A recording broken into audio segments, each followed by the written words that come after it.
नमस्कार दोस्तों। आज इतिहास के ऐसे महत्वपूर्ण प्रश्नों की चर्चा की जाएगी जो कई परीक्षाओं में पूछे जाते हैं, गए हैं और जाएंगे भी। इसलिए आप इन प्रश्नों को ध्यान से सुनिएगा भी और इनके उत्तरों को भी ध्यान से सुनिएगा और चाहे तो कहीं अपनी कॉपी में नोट भी कर लीजिएगा। तो शुरू करते हैं।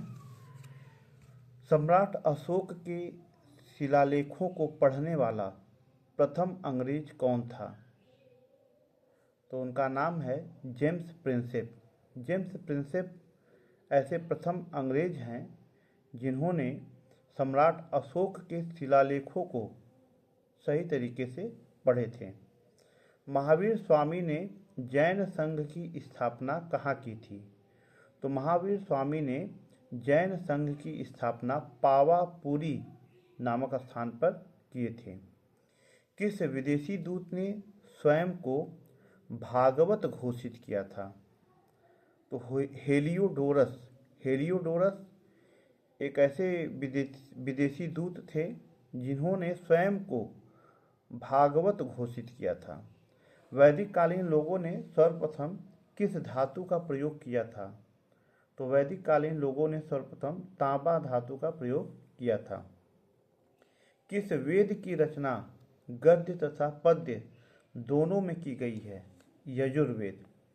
तो आप तो प्रश्नों की प्रकृति को देख के आपको कहीं ना कहीं ये विश्वास हो रहा होगा कि ये एक ऐसे प्रश्न हैं जो लगभग सभी परीक्षाओं में पूछे गए हैं और पूछे जाते हैं। अगला प्रश्न पढ़ते हैं। किस व्यक्ति को बिना ताज का बादशाह कहा जाता है? कौन सा ऐसा व्यक्ति है जिसे बिना ताज का बादशाह कहा जाता है? तो उनका नाम है सुरेंद्र नाथ बनर्जी। हड़प्पा काल में तांबे के रथ की खोज किस स्थान से हुई थी? तो हड़प्पा काल में तांबे के रथ की खोज दैमाबाद, महाराष्ट्र में एक दैमाबाद नामक स्थान है, वहीं से इसकी खोज की गई थी। किसकी? तांबे के रथ की। महावीर स्वामी यति कब कहलाए? महावीर स्वामी जब अपना घर त्याग दिए थे, छोड़ दिए थे, उसके बाद से उनको यति कहा गया था।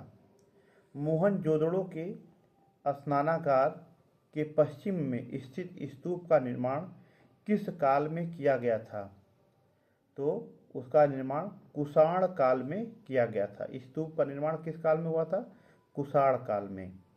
हड़प्पा सभ्यता के किस पुरास्थल को सिंध का बाग या मृतकों का टीला कहा जाता है? मोहनजोदड़ो नामक पुरास्थल जो है इसको सिंध का बाग या मृतकों का टीला भी कहा जाता है। ऐसा कौन सा प्रथम सूफी संत था जिसने अपने आप को अनलहक घोषित किया था? तो मंसूर हल्लाज। यह एक ऐसे सूफी संत थे जिन्होंने खुद को अनलहक घोषित किया था। हिंदुस्तान, अगला प्रश्न है, हिंदुस्तान तलवार के जोर पर जीता गया था। हिंदुस्तान तलवार के जोर पर जीता गया था, यह किसका कथन है? लॉर्ड एल्गिन द्वितीय का। लॉर्ड एल्गिन द्वितीय ने कहा कि हिंदुस्तान को तलवार के जोर पर जीता गया था।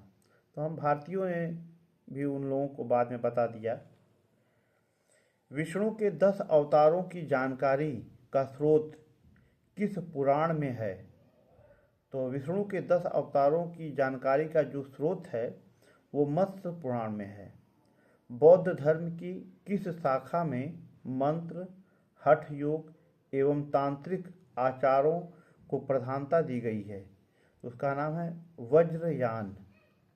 वज्रयान में प्रसिद्ध विजय विट्ठल मंदिर, जिसके 56 तक्षित स्तंभ से संगीतमय स्वर निकलते हैं, कहाँ अवस्थित है?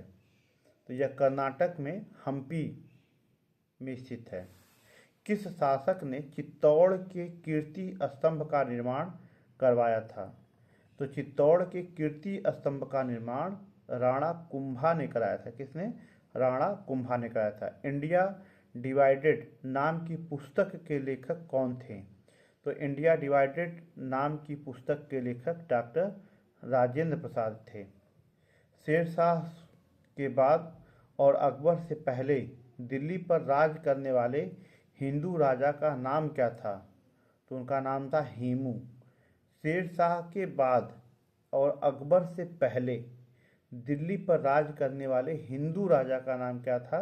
हेमू। आर्य शब्द का शाब्दिक अर्थ क्या है? आर्य शब्द का शाब्दिक अर्थ श्रेष्ठ या कुलीन होता है। चरक संहिता नामक पुस्तक किस विषय से संबंधित है? तो चरक संहिता नामक जो पुस्तक है वह चिकित्सा से संबंधित है।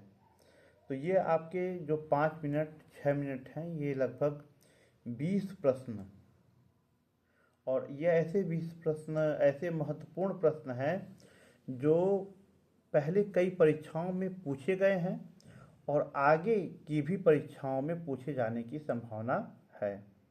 तो उम्मीद है कि ये वीडियो आपको पसंद आई होगी। अच्छी लगे तो अपने दोस्तों को भी शेयर करिएगा, साथ साथ अपना कमेंट करिएगा और अपना प्रेम भरा आशीर्वाद दीजिएगा।